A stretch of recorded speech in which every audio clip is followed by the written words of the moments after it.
Back in 1958, even the fanciest machines on Earth still ran on vacuum tubes. Picture something the size of a light bulb, doing the job your phone does now. Engineers had a name for the headache that caused: the tyranny of numbers. Every new feature meant more wires, and more wires meant more things that could fail. At Texas Instruments, there was a new guy named Jack Kilby who hadn't earned vacation time yet. So when everyone else left for summer break, he was just still there. Alone in the lab, he started sketching out a pretty strange idea. What if you didn't need separate parts at all? What if resistors, capacitors, and transistors could all live inside one single piece of material? His managers weren't exactly thrilled, but figured, why not? He's already here. So he shaped a tiny sliver of germanium, barely bigger than a matchstick, then hand-wired the whole thing together under a microscope, piece by piece. On September 12, 1958, he finally switched it on, and the oscilloscope screen just lit up with a clean, steady wave. That was it.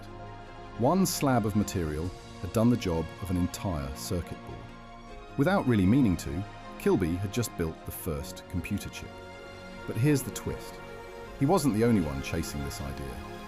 Over in California, an engineer named Robert Noyce was working on almost the same problem. Except Noyce went with silicon instead of germanium. And his team had a trick called the planar process, basically printing circuits instead of wiring them. So instead of hand soldering everything like Kilby did, Noyce just printed the connections flat onto the chip, which meant suddenly you could mass produce these things instead of building them one at a time. In early 1959, Noyce filed his own patent, having no idea Kilby had already filed his. That kicked off a messy, years-long legal fight over who actually invented this thing first. In the end, the courts basically said, you both did, just differently. So the two companies did the sensible thing and agreed to share the technology. And that's really the moment the chip stopped being one guy's idea and became everyone's tool. Factories started churning these things out by the thousands, each chip packing more circuitry into less space than anyone thought possible. By 1961, the Air Force was already using them to guide missiles.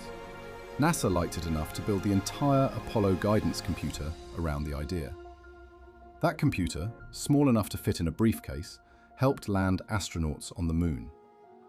Meanwhile, back on Earth, engineers just kept shrinking the chip further and further. In 1965, Fairchild's Gordon Moore noticed something strange in the pattern. Chips seemed to double their transistor count roughly every 2 years, almost like clockwork. People started calling it Moore's Law, and the industry spent the next 50 years chasing it.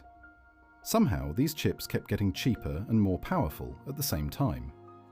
By the early 1970s, that made pocket calculators possible. Not long after, digital watches squeezed a tiny computer onto someone's wrist.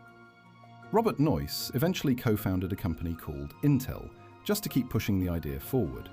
And the quiet valley south of San Francisco filled up with chip companies almost overnight. People started calling it Silicon Valley, named after the material sitting inside every one of these chips.